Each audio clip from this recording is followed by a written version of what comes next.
여러분 안녕하십니까, 진성호입니다. 윤석열 국민의힘 대통령 후보가 당선된 뒤 지금 민주당은 내홍을 앓고 있습니다.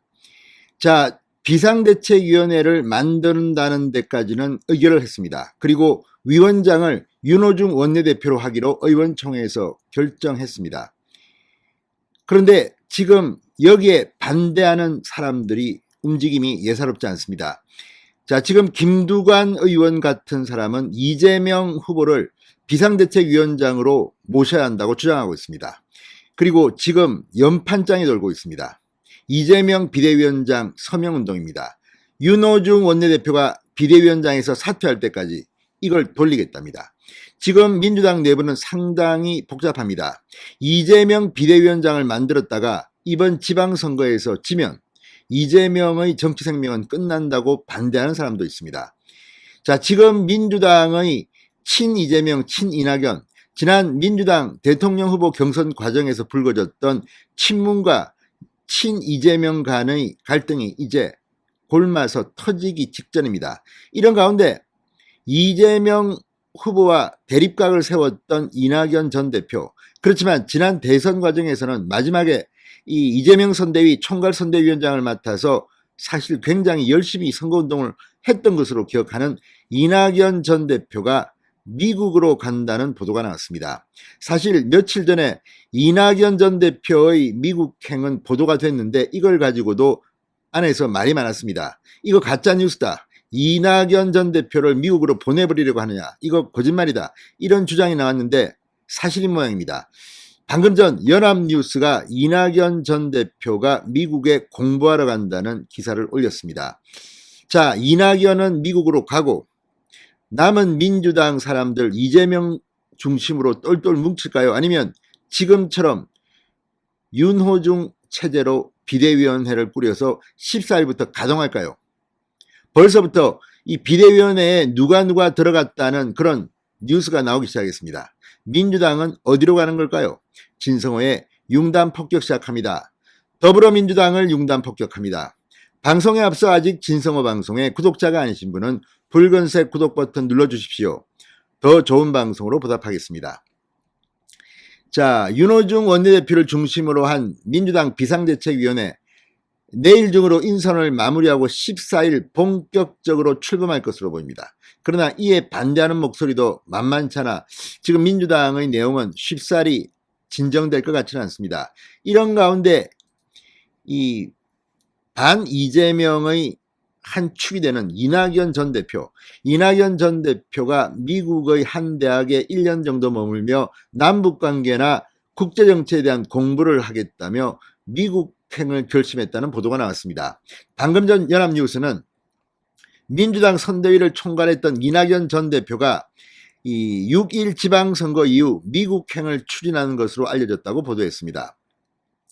이낙연 전 대표 측 관계자는 연합뉴스와의 통화에서 평소 관심이 있던 분야를 더 공부해보고 싶다는 의지가 강했다. 지방선거가 끝나는 대로 미국의 대학들과 접촉해볼 예정이라고 말했습니다. 당초 이낙연 전 대표는 지난해 대선 경선에서 패배한 뒤 미국행을 검토했다고 합니다. 그러나 이재명 후보 측의 선거운동 지원 요청을 거절할 수 없어서 일정을 보류한 것으로 알려져 있습니다. 이제 선거가 끝났고 패배했고 이낙연은 미국으로 가는 걸까요? 그런데 어차피 지방선거가 끝나고 난 뒤 간다고 하니까 그때까지 또 어떤 일이 벌어질지 모르겠습니다. 자, 일각에서는 이낙연 전 대표의 미국행을 두고 차기 대권을 위한 행보가 아니냐는 해석도 나옵니다. 당분간 여의도 정치와 거리를 두겠다는 겁니다. 이낙연 전 대표는 DJ에 의해서 동아일보 기자를 하다가 스카웃된 정치인입니다. DJ가 이렇게 했습니다. 선거에서 패배한 뒤 해외로 갔습니다. 그리고 자신의 말을 번복하고 다시 대통령 후보로 출마합니다. 자, 이 김대중 전 대통령도 굉장히 고령이었지만 이렇게 했습니다. 이낙연 전 대표 역시 나이로 봐서는 지금 다음 대통령 선거에 도전할 수 있을까 이런 의문을 하지만 요즘은 그런 시대는 아닙니다. 트럼프 대통령도 있고 바이든 대통령도 있고 한국이라고 해서 고령의 도전자가 없으리라는 보장은 없습니다. 자, 이낙연 전 대표의 존재 자체가 사실은 이 친문 진영, 이 문재인 대통령 측의 입장에서는 상당히 중요한 존재인데 미국으로 가게 되면 또 민주당 내에 어떤 권력 구도가 생길지 모릅니다. 실제로 지금 이 추미애 전 장관의 발언 등을 소개하며 문재인 대통령의 청와대 그리고 과거 민주당 지도부에 대해서 비판하는 목소리도 흘러나옵니다. 이런 것들을 보면 민주당은 지금 선거 패배의 이 상처가 쉽게 아물 것 같지는 않습니다. 이낙연 전 대표 실제로 미국에 갈지는 한번 지켜봐야겠습니다. 그렇지만 연합뉴스가 이렇게 다시 한번 확인 사살을 한 것을 보면 이낙연의 미국행은 기정사실로 받아들일 수밖에 없을 것 같습니다. 자, 그런데 지금 민주당 내용이 말이 아닙니다. 이미 윤호중 비상대책위원장은 주말까지 당 내외의 인사를 비대위원 물망에 올리고 있다고 합니다. 자, 권지웅 전 청년선대위원장, 이수진 비례대표 의원, 최이배 전 선대위 공정시장위원장, 또 청년 몫으로는 비대위원 제안을 받은 권 전 위원장, 당이 필요하다면 비대위에 참여하겠다고 정했고, 이외에도 N번반 추적단 불꽃 활동가인 박지원 당 여성위원회 부위원장도 합류가 확실시되고 있다고 합니다.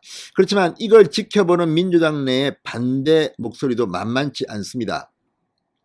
김두관 의원은 자신의 페이스북에 위성정당을 만들 때 사무총장이었다. 제대로 된 개혁 입법 하나 통과시키지 못해 대선 패배의 원인을 제공했던 윤호중 위원장으로는 위기수습과 지방선거 승리가 불가능하다. 윤 원내대표는 의원들께 비대위원장을 맡겨달라고 호소할 일이 아니라 국민께 사과하고 물러나야 한다고 주장했습니다. 자, 그러면서 당 지도부도 다시 한번 이재명 상임고문의 비대위원장 임명을 검토해 주기 바란다. 그러면서 지금 이재명 비대위원장 추대를 위한 서명운동을 시작한다. 윤호중 비대위가 사퇴할 때까지 진행한다고 했습니다. 지금 이미 연판장은 돌고 있는 것으로 보입니다. 자, 지금 이 분위기가 심상치 않습니다. 양기대 의원도 윤 원내대표가 비대위원장을 맡는 것은 당의 쇄신과 변화를 요구하는 당원의 뜻에 역행한다. 국민 눈높이에도 맞지 않는다. 새 원내대표가 선출되면 새 원내대표가 새로운 비대위원장을 뽑고 대선에 나타난 민심을 반영할 수 있는 비대위를 구성해야 바람직하다. 자, 지금 원내대표를 새로 뽑는데 이거 교황 선출 방식으로 한답니다. 누가 될까요?